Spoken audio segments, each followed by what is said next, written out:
Students, welcome back. So now again we are starting this partition of Bengal.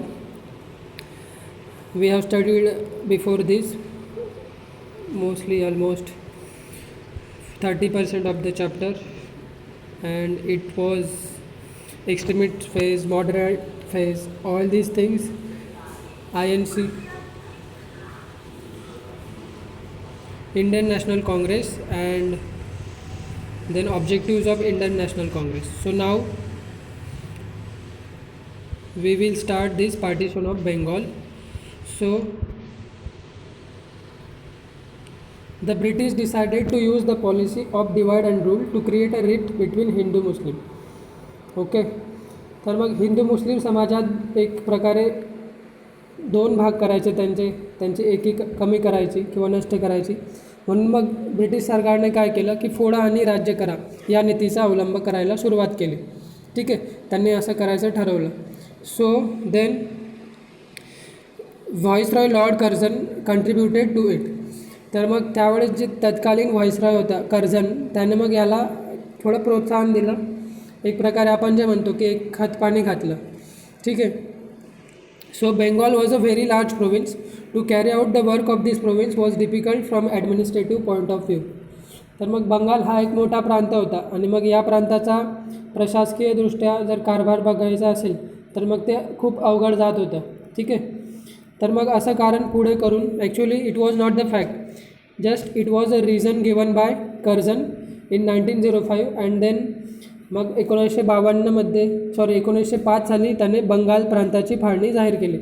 Okay, with this partition arrangement was made such that majority Muslims will remain in east Bengal and west Bengal for majority of Hindus. ठीक आहे, म्हणजे जे majority of Muslim, जिथे east Bengal म्हणजे आजचा जो आहे बांगलादेश, ठीक आहे, तर त्याच्यात जास्तीत जास्त लोक मुस्लिम असतील आणि वेस्ट बेंगॉल म्हणजे पश्चिम बंगाल तिथे हिंदू असतील. So this was done by him. So the hidden strategy of the British was, if the Hindu and Muslims were divided due to partition, then the freedom movement will be weakened. ठीक आहे. आता मग त्यांचे याच्या मागचा हेतू काय होता, छुपा हेतू, की फाळणीमुळे हिंदू मुस्लिमात फूट पडेल आणि मग स्वतंत्रता चळवळ दुर्बल होईल. ठीक आहे. तर मग असं नाही झालं. ठीक आहे. So next is our anti partition movement. ठीक आहे. आता पार्टिशन कशाचं झालं तर बंगालचं झालं. ठीक आहे. बंगालला म्हटलं त्यांनी वंग, आणि पार्टिशन म्हणजे काय तर भंग. तर मग वंगभंग चळवळ आपल्याला माहिती आहे, याच्या आधीसुद्धा अभ्यासलं आपण. सो अँटी पार्टिशन मुवमेंट, वंगभंग चळवळ. There was public awakening against partition not only in Bengal but all over India. म्हणजे बंगालमध्येच नाही तर संपूर्ण भारतात ही जी फाळणी झाली होती बंगालची, याच्या विरोधात एक जनमत जागृत झालं होतं. ठीक आहे. So 16 October the day of partition was observed as national mourning day. ठीक आहे, म्हणजे 16 ऑक्टोबर हा जो फाळणीचा दिवस होता याला राष्ट्रीय शोक दिन म्हणून पाळण्यात आलं. So all over India there were protest meetings to condemn the government's decision. ठीक आहे. मग भारतभर मग निषेध सभांद्वारे सरकारचा निषेध केला गेला. ठीक आहे. Vande Mataram came to be sung everywhere as a symbol of unity. Rakshabandhan programs were held. ठीक आहे. मग वंदे मातरम हे गीत गायला गेलं सर्व ठिकाणी. त्याचबरोबर ऐक्याचे प्रतीक म्हणून रक्षाबंधनाचा कार्यक्रम घेण्यात आला. ठीक आहे. Students in large number boycotted government schools and colleges and participated in the government. ठीक आहे. तर मग सरकारी शाळा महाविद्यालयांवर बहिष्कार टाकून विद्यार्थी, मोठ्या संख्येने विद्यार्थी या चळवळीत सामील झाले. ठीक आहे. And the leadership of this movement was in the hands of Surendranath Banerjee, Anand Mohan Bose, Rabindranath Tagore and such other leaders. ठीक आहे. आता ही जी चळवळ होती तर त्याचे लीडर्स कोण होते तर मग वंगभंग आंदोलनाचे नेतृत्व सुरेंद्रनाथ बॅनर्जी, आनंद मोहन बोस आणि रवींद्रनाथ टागोर आणि इत्यादी काही लीडर्स होते. So the extent of the Indian National Congress increased due to the anti partition movement. ठीक आहे. मग वंगभंग चळवळीमुळे काय झालं तर भारताची जी राष्ट्रीय सभा होती, भारतीय राष्ट्रीय सभा, इंडियन नॅशनल काँग्रेस, जिला आज आपण काँग्रेस म्हणतो, त्याची व्याप्ती वाढली. ती एक राष्ट्रीय चळवळ बनली. ठीक आहे. and owing to the severity of dissatisfaction, the British annulled the partition of Bengal. मग असंतोषाची तीव्रता पाहून मग 1911 साली ब्रिटिशांनी बंगालची फाळणी रद्द केली. सो नाव 4 point program of Indian National Congress. Gopal Krishna Gokhale was the president of Indian National Congress session of 1905. ठीक आहे. तर मग आता ही जी राष्ट्रीय सभा होती इंडियन नॅशनल काँग्रेस त्याची चतुसूत्री होती. मग 1905ला जे सेशन होतं, ठीक आहे, त्यांचं दरवर्षी सेशन व्हायचं. 1885ला स्थापना झाली होती इंडियन नॅशनल काँग्रेसची आणि दरवर्षी एक किंवा त्यापेक्षा जास्त त्यांचे सेशन्स व्हायचे, अधिवेशन व्हायचे.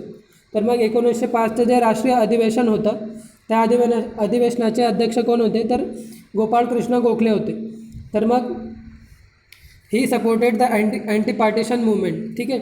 त्यांनीसुद्धा हे वंगभंग आंदोलनास पाठिंबा दिला आणि मग 1906मध्ये पुढच्या अधिवेशनाचे जे अध्यक्ष होते ते होते दादाभाई नौरोजी. आता दादाभाई नौरोजींनी व्यासपीठावरून पहिल्यांदा स्वराज्य उच्चारला. ठीक आहे ना. ठीक आहे. सर्वप्रथम उच्चार केला. अध्यक्षीय भाषणात त्यांनी एकजूट करा, नेटाने प्रयत्न करा आणि स्वराज्याचे ध्येय साध्य करा. ठीक आहे. आज हे असं त्यांना लोकांना संबोधलं. म्हणजे आज जे लक्षावधी बांधव दारिद्र्य, उपासमार आणि रोगराई यांना बळी पडत आहेत त्यांना वाचवता येईल व सुधारलेल्या राष्ट्रात भारताला जे मानाचे स्थान होते ते पुन्हा प्राप्त करता येईल असा संदेश त्यांनी दिला. ठीक आहे. नंतर मग याच अधिवेशनात स्वराज्य, स्वदेशी, राष्ट्रीय शिक्षण व बहिष्कार ही चतुसूत्री राष्ट्रीय सभेने एकमताने स्वीकारली. ठीक आहे. इथे दिले ते शब्द स्वराज, स्वदेशी, नॅशनल एज्युकेशन आणि बॉयकॉट. बॉयकॉट म्हणजे काय तर बहिष्कार. 4 point programme. So due to swadeshi movement we will be self sufficient and to follow the path of swadeshi we need to bring together capital, then resources, man power and such other sources and from this the benefit of the country could be अचिव्ड. ठीक आहे. म्हणजे काय तर मग स्वदेशी चळवळीमुळे आपण स्वयंपूर्ण व स्वावलंबी होऊ. त्याचबरोबर स्वदेशीच्या मार्गाने जाण्यासाठी आपल्याला देशातील भांडवल, साधनसामुग्री, मनुष्यबळ आणि अन्य सर्व शक्ती आपल्याला एकत्रित कराव्या लागतील. ठीक आहे.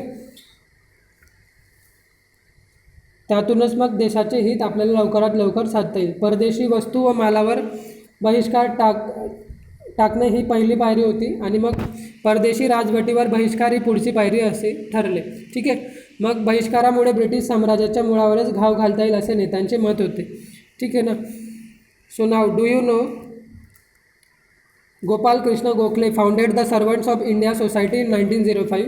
म्हणजे काय तर गोपाळकृष्ण गोखले यांनी 1905मध्ये भारत सेवक समाजाची स्थापना केली आणि लोकांमध्ये देशभक्ती निर्माण करून स्वार्थत्यागाची शिकवण देणे, धर्म व जाती यांच्यातील विरोध नष्ट करून सामाजिक सलोखा निर्माण करणे, शिक्षणाचा प्रसार करणे हे भारत सेवक समाजाचे मुख्य उद्देश होते.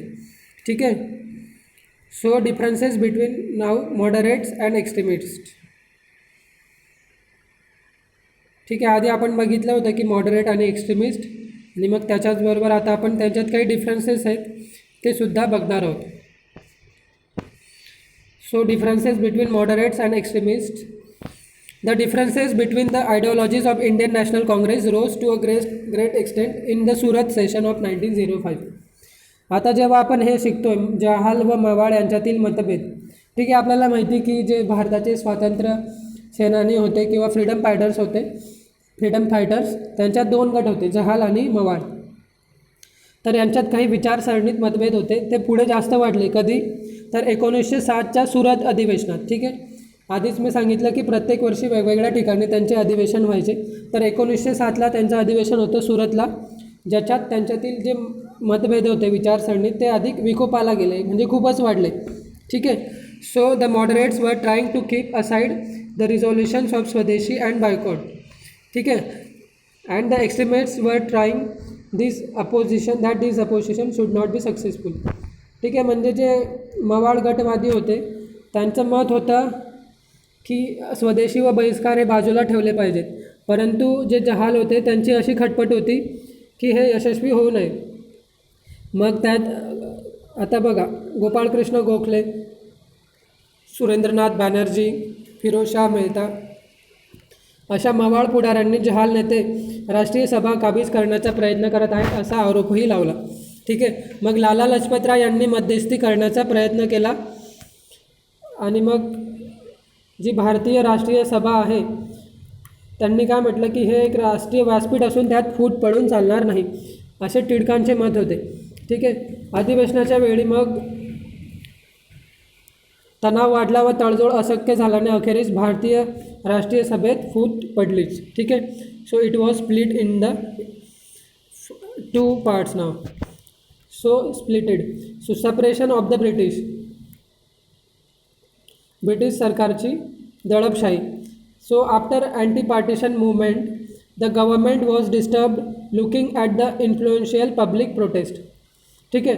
आता वंगभंग आंदोलन जे सुरू झालं होतं ते प्रभावी होत होतं. ठीक आहे. हे प्रभावी जन आंदोलन पाहून मग सरकार एक प्रकारे ब्रिटिश सरकार अस्वस्थ झालं होतं. मग to control this movement the government used the policy of separation. ठीक आहे. मग या आंदोलनाला पायबंद घालण्यासाठी सरकारने एक प्रकारे दडपशाहीचं धोरण स्वीकारलं. ठीक आहे. Holding of public meetings was legally band. ठीक आहे. म्हणजे सार्वजनिक सभा ज्या घेत होते त्या सार्वजनिक सभांवर कायद्याने बंदी घातली गेली. ठीक आहे. Strict punishments were given to those who broke the law. आणि मग हा कायदा मोडणाऱ्यांना एक कठोर शिक्षा केला गेला. ठीक आहे. School children were also beaten up. शाळकरी मुलांनाही फटके मारले. आणि त्याचबरोबर many restrictions were imposed on newspapers. Many printing press were confiscated on grounds of blame of criticising the government. ठीक आहे. जसं की शाळकरी मुलांना फटके मारले त्याचबरोबर वृत्तपत्रांवर अनेक निर्बंध लादले म्हणजे ते ब्रिटिश सरकारविरुद्ध काही छापू शकणार नाही. ठीक आहे. सरकारवर टीका केल्याच्या आरोपावरून अनेक छापखाने जप्त केले गेले. ठीक आहे. टू कॉन्फिस्केट मीन्स टू जप्त करणे. ठीक आहे.